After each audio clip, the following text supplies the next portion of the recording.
ఈ ఉదయ కాలంలో దేవుడు అనుగ్రహించిన వాక్యాన్ని మనం చదువుకుందాం. రోమీలకు రాసిన పత్రిక 6వ అధ్యాయము రోమ 6:14 వచనాన్ని మనం చదువుకుందాం. రోమ 6:14. మీరు కృపకే గాని ధర్మశాస్త్రమునకు లోనైన వారు కారు కనుక పాపం మీ మీద ప్రభుత్వము చేయదు. హల్లెలూయా. దేవుని నామానికి మహిమ కలుగును గాక. దేవుని వాక్యం చెప్తుంది, పాపం మీ మీద ప్రభుత్వం చేయదు. పాపము మనల్ని కంట్రోల్ చేయలేదు. మన జీవితాలు చూసినట్లయితే ఒక కాలంలో మనము పాపమునకు దాసులుగా జీవించాం. పాపము మనల్ని ఏలుతూ ఉన్నింది. ప్రతి విధమైనటువంటి పాపమునకు మనము దాసులమై మరి పాప బంధకాల్లో బంధించబడిన వారిగా మనము జీవించాం. రోమీలకు రాసిన పత్రిక 3వ అధ్యాయము 23వ వచనం చెప్తుంది. రోమ 3:23. ఏ భేదం లేదు, అందరూ పాపం చేసి దేవుని అనుగ్రహించు మహిమను పొందలేకపోతున్నారు. కాబట్టి ఏ భేదం లేదు, అనగా పెద్ద చిన్న అనేటువంటి భేదం లేదు.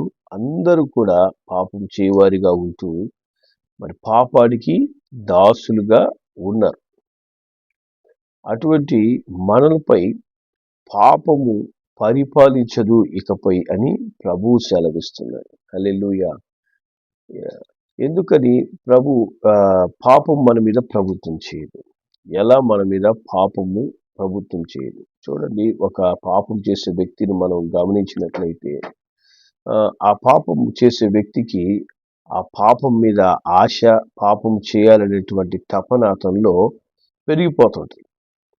ఒక తాగుబోతుని మనం తీసుకున్నట్లయితే అతనికి ఎంతసేపటికి ఏంటంటే తిరిగి ఆ యొక్క మందు తాగాలనేటువంటి ఆశ అతనిలో పెరిగిపోతుంది. అదేవిధంగా శరీర క్రియలు చేసే వాళ్ళకి శరీర సంబంధమైన పాపం చేయాలని ఆశ పెరిగిపోతుంది. ఆ విధంగా మానవుడు పాపానికి దాసుడుగా జీవిస్తూ ఉన్నాడు. కానీ దేవుడు మనకిస్తున్న అద్భుతమైన వాగ్దానం ఏంటంటే, ఇకపై పాపం మీ మీద ప్రభుత్వం చేయదు. ఎందుకంటే రోమీలకు రాసిన పత్రిక 7వ అధ్యాయం, రోమీలకు రాసిన పత్రిక 7వ అధ్యాయము 8-9 వచనాలు మనం చదువుదాం. ఆయన వాక్యం చెప్తుంది ఇక్కడ, అయితే పాపము ఆజ్ఞను హేతువు చేసుకొని సకల విధములైన దురాశలను నా యందు పుట్టించెను. ధర్మశాస్త్రం లేనప్పుడు పాపం మృతం. ఒకప్పుడు నేను ధర్మశాస్త్రం లేకుండా జీవించుంటుంది కానీ ఆజ్ఞ వచ్చినప్పుడు పాపములకు మరలా జీవం వచ్చెను. హల్లెలూయా. వాక్యం చెప్తుంది, పాపము ఎలా కలుగుతుందంట? సకల విధమైన దురాశలను మనిషిలో పుట్టించి పాపములకు ప్రేరేపణ కలగజేస్తుంది. ఈ యొక్క పాపము చేసే తప్పు, పాపము అనేది ఎప్పుడు తెలియబడుతుంది అంటే ధర్మశాస్త్రం ఏం చెప్తుంది? మనకు ఆజ్ఞలు ఇస్తుంది. ఆజ్ఞ అతిక్రమము పాపము అని చెప్తుంది.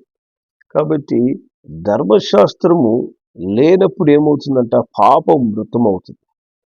ఆజ్ఞ వచ్చినప్పుడు పాపమునకు జీవం వచ్చింది. ఆజ్ఞ ద్వారా మానవుడు పాపి అని చూపించబడ్డాడు, గుర్తింపబడ్డాడు. కాబట్టి ధర్మశాస్త్రము మానవులందరినీ కూడా పాపము అనే బంధకంలో బంధించింది. అందుకే పాపం యొక్క బలం ఏంటంట? ధర్మశాస్త్రం. అంటే ఎట్లా పాపం యొక్క బలంగా ధర్మశాస్త్రం మారింది? ఆజ్ఞలు ధర్మశాస్త్రంలో ఉన్నాయి. వాటిని అతిక్రమించిన ప్రతివాడు పాపి లేదా పాపం చేసిన వాడు అని ధర్మశాస్త్రము చెప్తుంది. అంటే ధర్మశాస్త్రం ఎటువంటిదంటే రోమ 7:12లోనే దేవుని వాక్యం చెప్తుంది. 7వ అధ్యాయం 12వ వచనము. కాబట్టి ధర్మశాస్త్రం పరిశుద్ధమైనది, ఆజ్ఞ కూడా పరిశుద్ధమైనది, నీతి గలది, ఉత్తమమైనది ఉన్నది. కాబట్టి ధర్మశాస్త్రం ఎటువంటిదంట?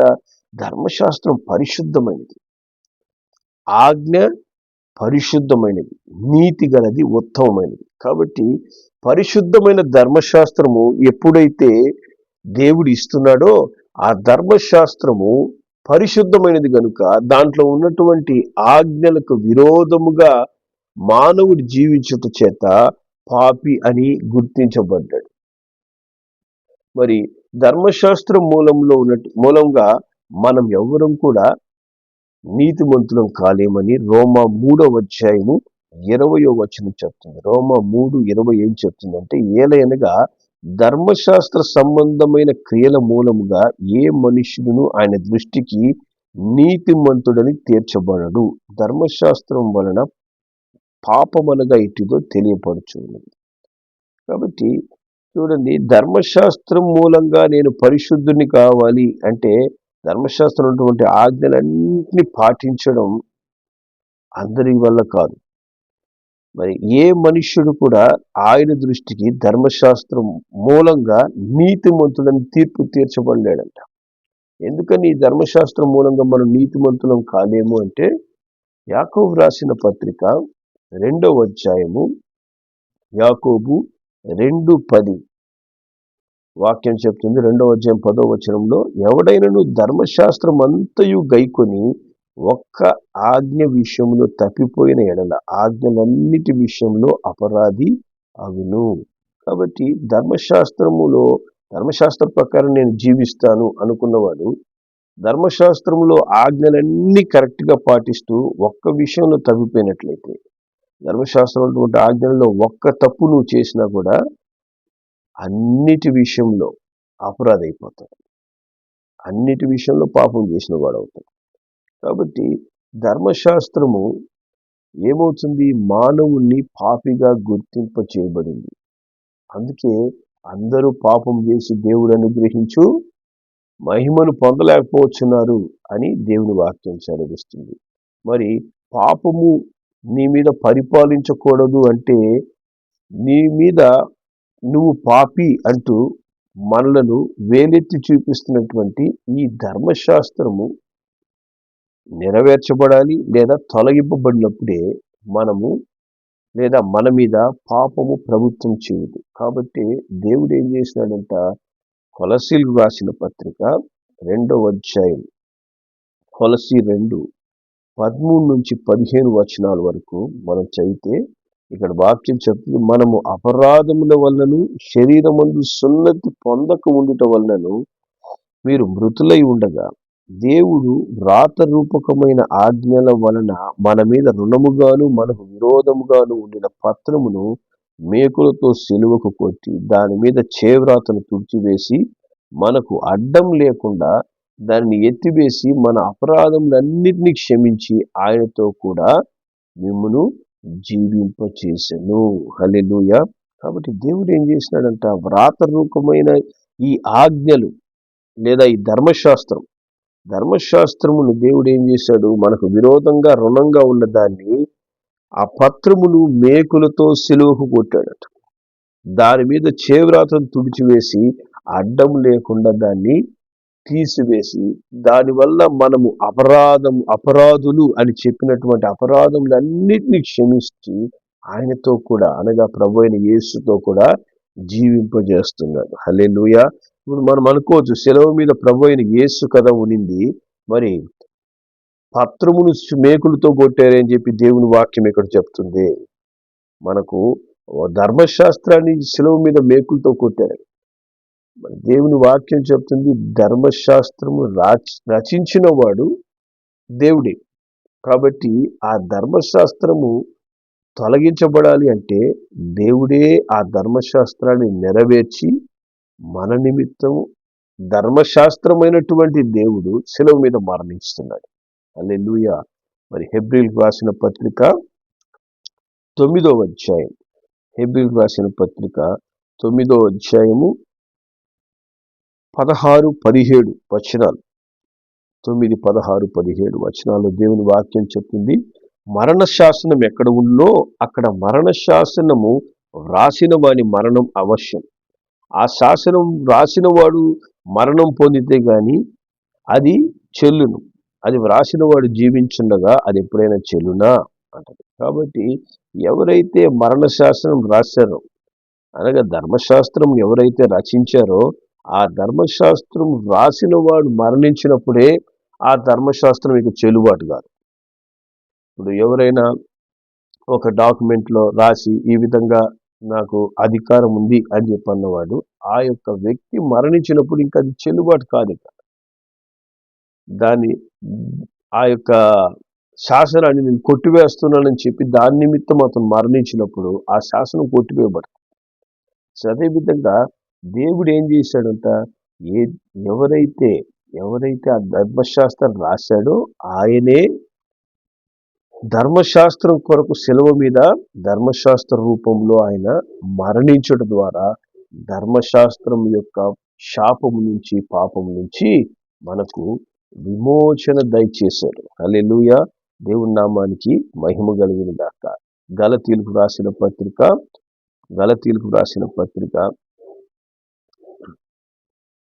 3వ అధ్యాయం 10వ వచనం మనం చదివితే దేవుని వాక్యం చెప్తుంది, ధర్మశాస్త్రం విధించిన క్రియలకు సంబంధులందరూ శాపములకు లోనై ఉన్నాడు. ఎందుకనగా ధర్మశాస్త్ర గ్రంథమందు వ్రాయబడిన విధులన్నీ చేయుట యందు నిలకడగా ఉండని ప్రతి వాడును శాపగ్రస్తుడు అని వ్రాయబడింది. కాబట్టి ధర్మశాస్త్రం మూలంగా జీవించే వాళ్ళందరూ శాపములో ఉన్నారంట. ఎందుకంటే ధర్మశాస్త్ర ప్రకారంగా జీవించే వాళ్ళు ఒక్క విషయంలో నిలకడగా లేకపోతే అందరూ శాపగ్రస్తులు, ఆ వ్యక్తులందరూ శాపగ్రస్తులు. అందుకే దేవుడు ఏం చేస్తున్నాడు, 13, 14 వచనంలో మనం చదివితే, ఆత్మను గూర్చిన వాగ్దానము విశ్వాసం వలన మనకు లభించినట్లు అబ్రాహాము పొందిన ఆశీర్వచనము క్రీస్తు యేసు ద్వారా అన్యజనులకు కలుగుటకై క్రీస్తు మన కోసము శాపమై మనను ధర్మశాస్త్రం యొక్క శాపము నుంచి విమోచించెను. హల్లెలూయా. కాబట్టి ఏ ధర్మశాస్త్రం అయితే మనను పాపిగా గుర్తిస్తుందో ఆ యొక్క ధర్మశాస్త్రం వల్ల వచ్చిన శాపము నుంచి విడుదల కలగ చేయడానికి యేసు ప్రభువే మన నిమిత్తము శిలువ మీద శాపగ్రస్తుడై మనము ఆ శాపం నుంచి విమోచించబడి అబ్రాహాము యొక్క ప్రతి ఆశీర్వాదం యేసు ప్రభు ద్వారా అన్యజనులమైన మనకందరి కలుగడానికి యేసు ప్రభు శిలువ మీద తన ప్రాణం పెడుతున్నాడు. హల్లెలూయా. కాబట్టి ఆయన శిలువలో ప్రాణం పెట్టుట ద్వారా దేవుని వాక్యం చెప్తుంది, రోమీయులకు రాసిన పత్రిక 4వ అధ్యాయం 25వ వచనం ప్రకారము ఆయన మన అపరాధముల నిమిత్తం అప్పగించబడి మనం నీతిమంతులుగా తీర్చడానికి లేపబడ్డాడంట. హల్లెలూయా. కాబట్టి మన అపరాధములన్నిటిని కూడా ఆయన శిలువ మీద భరించి మన నీతిమంతులుగాను అబ్రాహాం యొక్క ప్రతి ఆశీర్వాదం స్వతంత్రించుకొనడానికి ఆయన నీతిమంతులుగా లేచాడు. హల్లెలూయా. నీతిమంతులుగా లేయడమే కాదు, ఆయన ఏం చేశాడు, రోమీయులకు రాసిన పత్రిక 3వ అధ్యాయము 24వ వచనంలో దేవుని వాక్యం చెప్తుంది, కాబట్టి నమ్మువారు ఆయన కృపచేతనే క్రీస్తు యేసునందలి విమోచనము ద్వారా ఉచితముగా నీతిమంతులు అని తీర్చబడుతున్నారు. కాబట్టి నమ్మువారమైన మనం అందరం కూడా యేసు ప్రభువునందలి విమోచనం, దేని నుంచి విమోచనము, ప్రతి పాపము నుంచి విమోచనం, ప్రతి పాపము నుంచి విడుదల మనము పొందుకొని ఉచితముగా నీతిమంతులుగా తీర్చబడ్డాం, ఉచితంగా నీతిమంతులుగా మనం మారాం. హల్లెలూయా. ఇక పాపము యొక్క పరిపాలన మన మీద లేకుండా, పాపము మన మీద ప్రభుత్వం చేయకుండా యేసు ప్రభువుని ఎవరైతే హృదయపూర్వకంగా నమ్ముకుంటారో, యేసయ్యా నేను పాపిని ప్రభువా అని హృదయపూర్వకంగా యేసయ్య దగ్గరికి వచ్చి ఒప్పుకుంటారో, మరి మొదటి యోహాను రాసిన పత్రిక 1వ అధ్యాయము మరి 9వ వచనం దేవుని వాక్యం చెప్తుంది, మన పాపములను మనం ఒప్పుకున్న ఎడల ఆయన నమ్మదగిన వాడు నీతిమంతుడు గనుక ఆయన మన పాపములను క్షమించి సమస్త దుర్నీతి నుండి మనల్ని పవిత్రులుగా చేయాలి. 7వ వచనం చెప్తుంది, యేసు రక్తము ప్రతి పాపము నుండి మనల్ని పవిత్రులుగా చేయును. హల్లెలూయా. కాబట్టి ఆయన కార్చిన పరిశుద్ధమైన రక్తము ద్వారా ప్రతి పాపమును మనం దేవుని సన్నిధిలో హృదయపూర్వకంగా ఒప్పుకొని నైనా నువ్వు నా పాపం నిమిత్తం సెలవులో ప్రాణం పెట్టినావు. అయినా నీ రక్తంతో నన్ను కడుగు యేసయ్యా. మరి నా మీద ఉన్నటువంటి ప్రతి శాపం, నా కుటుంబం మీద ఉన్న ప్రతి శాపము నుంచి, పాపం నుంచి విడుదల దయచేయండి అని నువ్వు ప్రార్థించి ఒప్పుకున్నప్పుడు యేసు రక్తము ప్రతి పాపము నుండి మనలను పవిత్రులుగా చేసి పాపము యొక్క పరిపాలన నుంచి మనకు విడుదలిస్తుంది. అందుకే చూడండి, అనేక మంది భయంకరమైన నరహంతకులు, తాగుబోతులు, వ్యభిచారులు, భయంకరమైనటువంటి పాపం చేసేవారు కూడా యేసు ప్రభువుని నమ్ముకున్న తర్వాత ఆ కృప ఏం చేస్తుంది? వారిని ఉచితంగా నీతిమంతులుగా చేస్తుంది. ఉచితంగా ఉచితంగా పరిశుద్ధులుగా మార్చివేస్తుంది. ఆ పాపపు ఆలోచన కూడా లేకుండా, పాపపు చింత లేకుండా, ఇక నేను పాపిని అనేటువంటి మనసులో ఆ బాధ, నేను పాపం చేశాననేటువంటి ఆ యొక్క మనస్సాక్షి గుచ్చుకునేటువంటి ఆ భావన నుంచి విడుదల పొందుకొని పరిశుద్ధులుగా ఈ దినం జీవిస్తున్నారు. హల్లెలూయా. దేవుని నామానికి మహిమ కలుగునుగాక. అట్టి పరిశుద్ధ జీవితాన్ని మనకు అనుగ్రహించడానికే ప్రభువైన యేసు కల్వారి శిలువలో మనందరి నిమిత్తము మన పాపములు, శాపములు భరించి మనల్ని విమోచించాడు. హల్లెలూయా. అట్టి విమోచన పొందుకున్న మనము ఇకపై మనము ఎలా జీవించాలి? పరిశుద్ధంగా జీవించాలి. హల్లెలూయా. ఎందుకంటే యేసు ప్రభు మనకు విడుదల ఇవ్వడం మట్టుకే కాదు, ఆయన స్వేచ్ఛనిచ్చాడు. నువ్వు స్వేచ్ఛ కలిగి జీవించమన్నాడు. స్వేచ్ఛ కలిగి జీవించమని చెప్పింది తిరిగి మళ్ళా నిన్ను పాపం నుంచి విమోచించిన దేవునికి విరోధముగా తిరిగి పాపం చేయడానికి కాదు. అందుకే రోమిలకు రాసిన పత్రిక రోమా 6వ అధ్యాయము 15వ వచనంలో దేవుని వాక్యం చెప్తుంది, అట్లైన ఎడల కృపకే గాని ధర్మశాస్త్రములకు లోనగు వారం కామని పాపం చేయుదుమా? అది అన్నిటికీ కూడదు. కాబట్టి ధర్మశాస్త్రం నుంచి మనం తప్పించబడ్డాం. కాబట్టి ధర్మశాస్త్ర ఆజ్ఞల నుంచి మనం విడిపించబడ్డాం. కాబట్టి మనము దేవుడు మనకిచ్చినటువంటి ఉచితమైన కృపను బట్టి తిరిగి మనం పాపం చేయాలా? తిరిగి మనం పాపంలో బతకాలా? అది ఎన్నటికీ కూడదు. అది ఎప్పటికి కూడా మనం చేయకూడదు. హల్లెలూయా. అప్పుడు మనం ఏం చేయాలంట?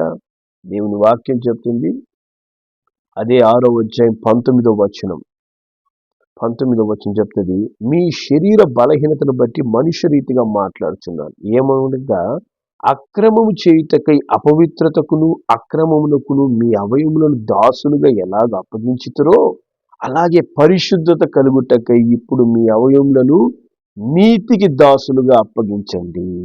హల్లెలూయా. కాబట్టి ఒక కాలంలో మనం అక్రమం చేయడానికి అపవిత్రతకు అక్రమమునకును మన శరీరాన్ని అప్పగించుకున్నాం. ఈ శరీరంతో చేయకూడని పాపములన్నీ చేశాం. కానీ యేసు రక్తం ప్రతి పాపము నుంచి మనల్ని పవిత్రులుగా చేసింది కనుక ఇక పరిశుద్ధతలో మనం జీవించడానికి మన అవయవాలు ఏం చేయాలి? నీతికి దాసులుగా అప్పగించండి. దేవునికి మీ జీవితాన్ని అర్పించుకోండి. ఇకపై మనం పాపం చేయవారిగా మనం ఉండకూడదు. అందుకే యోహాను సువార్త 8వ అధ్యాయము 10-11 వచనంలో మనం చదివితే ఆడ పాపమునందు పట్టబడినటువంటి స్త్రీకి శిక్ష విధించడానికి అందరూ వచ్చారు. అప్పుడు యేసు ప్రభు మరి చెప్తాడు, పాపం చేయని వారు మొదట రాయి వేయండి అని. అందరూ మనస్సాక్షి గుచ్చుకుని అక్కడి నుంచి వెళ్ళిపోయిన తర్వాత యేసయ్య 10వ వచనంలో చెప్తాడు, యేసు తల ఎత్తి చూచి, అమ్మా వారెక్కడున్నారు? ఎవరూ నీకు శిక్ష విధించలేదా అని అయినప్పుడు ఆమె లేదు ప్రభువా అనిందట. అందుకు యేసు, నేను నీకు శిక్ష విధించను, నీ వెళ్ళి ఇక పాపము చెయ్యకుము అని ఆమెతో చెప్తున్నాడు. ఇదిగో నేను కూడా నీకు శిక్ష విధించడం లేదు. ఎందుకంటే ఆమె శిక్షను కూడా యేసు ప్రభు శిలువ మీద భరించాడు. కాబట్టి నేను ఇక నిన్ను శిక్ష విధించను, కానీ తిరిగిపోయి మళ్ళా పాపం చేయొద్దు అంటున్నాడు. ఈ దినమున ఆయన కృప ద్వారా రక్షించబడిన అనేకులు తిరిగి పాపములో పడిపోతున్నారు, తిరిగి పాపం చేస్తున్నారు, తిరిగి దేవుని దుఃఖపరిచే క్రియలు చేస్తున్నారు, దేవునికి విరోధమైన పనులు చేస్తున్నారు. దేవుడు అంటున్నాడు, దేవుడు మనకు స్వేచ్ఛ ఇచ్చాడు, కానీ ఆ స్వేచ్ఛ దుర్వినియోగపరచుకోవడానికి, పాపములో జీవించడానికి కాదు. యేసు అతి విలువైనటువంటి తన పరిశుద్ధ రక్తాన్ని కార్చడం ద్వారా మన పాపములకు విడుదల దయచేశాడు. ఆయన పొందుకున్నటువంటి శ్రమను మనం ఎప్పుడు ధ్యానించు వారంగా, ఆయన శిలువ మీద నా పాపం కొరకు ఎంత వేదన పొందుకున్నాడు అనేది నువ్వు ఆలోచించినట్లయితే ఇకపై పాపం చేయవు. ఎందుకంటే పాపమునకు ఒకే ఒక బలి ఉందంట. దానికి తర్వాత మళ్ళా మరి యొక్క బలి ఉండదు అని దేవుని వాక్యం చెప్తుంది. మరలా ఇక మరి పాపం చేసే ప్రతివాడి కోసము మరి ఒక్కసారి నేను శిలువ మీద బలి అవ్వను అని దేవుని వాక్యం చెప్తుంది. చూడండి, హెబ్రీయులకు రాసిన పత్రిక 10వ అధ్యాయము, హెబ్రీయులకు రాసిన పత్రిక 10వ అధ్యాయము 26వ వచనం నుంచి మనం చదివితే ఇక్కడ 26, 27 వాక్యం చెప్తుంది. మనం సత్యమును గూర్చి అనుభవ జ్ఞానము పొందిన తరువాత, అనగా యేసుప్రభు చెప్తాడు నేనే సత్యం. కాబట్టి సత్యం ఏంటి? నీ యొక్క పాపము నుంచి, ధర్మశాస్త్రం శాపం నుంచి యేసుప్రభు నిన్ను విడుదల చేశారు. దాని అనుభవపూర్వకంగా నువ్వు రక్షణ పొందుకున్నావు. నువ్వు పాపము శాపము నుంచి విడుదల పొందుకున్నావు. పరిశుద్ధంగా జీవించేందుకు దేవుడు నీకు పరిశుద్ధతనిచ్చాడు. అనుభవ జ్ఞానం పొందిన తరువాత, అది అనుభవిస్తున్న తరువాత బుద్ధిపూర్వకంగా పాపం చేసినలా పాపములకు బలి ఇకను ఉండదు. హల్లెలూయా. మళ్ళా పాపం చేస్తే నేను దేవుని దగ్గరికి వెళ్ళి దేవా నా పాపాన్ని క్షమించంటే క్షమించేస్తాడంటే దేవుని వాక్యం చెప్తుంది ఇక నీకు బలి అనేది ఉండదు. కానీ న్యాయ తీర్పునకును భయముతో ఎదురు చూచుటయు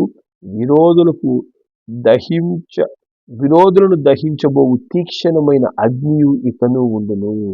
కాబట్టి చూసారా, దేవుడు అంటున్నాడు ఒకసారి నేను మిమ్మల్ని క్షమించాను, రక్షించాను, పరిశుద్ధపరిచాను అట్టని చెప్పి తిరిగి మీరు పాపం చేస్తున్నట్లయితే దేవునికి లోబడిని విరోధులకు ఏ న్యాయ తీర్పు అయితే ఉందో, ఏ తీక్షణమైన అగ్ని వారి కొరకు ఎదురు చూస్తుందో అదే మీకు కూడా ఎదురు చూస్తుందని చెప్పి దేవుడు చెప్తున్నాడు. కాబట్టి మనము కృపకు పాత్రులుగా జీవిస్తూ ప్రభు అనుగ్రహించినటువంటి రక్షణను బట్టి ప్రభువుకి లోబడుతూ, పాపము మన మీద ప్రభుత్వం చేయడం లేదు. మనం పాపమునకు మరలా లోబడితే, పాపమునకు అవకాశం ఇస్తే కానీ పాపం మన మీద ప్రభుత్వం చేయలేదు. చాలా మంది ఏం చేస్తారంటే పాపమునకు తిరిగి అవకాశం ఇస్తారు. నీకు ఆ పాపం ప్రేరేపణ నుంచి, ఆలోచన నుంచి దేవుడు నీకు విడుదల ఇచ్చాడు. విడుదల ఇచ్చినప్పుడు తిరిగి మళ్ళా పాపం చేయాలనే ఆ ఆలోచన తెచ్చుకొని మరలా దురాశతో నింపబడి పాపంలోకి వెళ్ళే పనులు మనం చేయకూడదు. అలాంటి మనం చేసినప్పుడు దేవుడు అంటున్నాడు ఇక బలి ఉండదు, కానీ తీక్షణమైన అగ్ని న్యాయ తీర్పు ఎదురు చూస్తుంది, జాగ్రత్త అంటున్నాడు. హల్లెలూయా.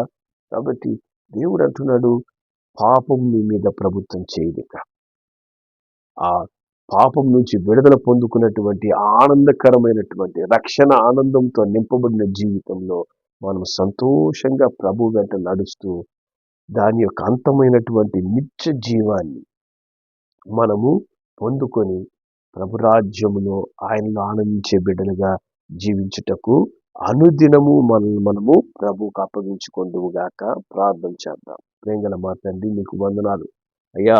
ఒక కాలంలో పాపం మా మీద ప్రభుత్వం చేసినప్పుడు మేము తండ్రి పాపములకు దాసులమై దాని నుంచి విడుదల పొందే మార్గం తెలియక బానిస బ్రతుకు బతికాంనైనా తండ్రి, అట్టి దుర్మార్గపు జీవితం జీవిస్తున్న మమ్మల్ని విడిపించుటకు కల్వారి శిలువలో అయ్యా మీరు కార్చిన ఆ పరిశుద్ధ రక్తము నైనా తండ్రి నమ్ముకునడం ద్వారా కృపచేత మమ్మల్ని నైనా ఆ రక్తం మమ్మల్ని శుద్ధి చేసి పరిశుద్ధపరిచి నీతిమంతులుగా చేస్తూ నైనా పాపము నుంచి శాపం నుంచి విడుదలిచ్చి అబ్రాహాం యొక్క ఆశీర్వాదంతో నింపినందుకు స్తోత్రం.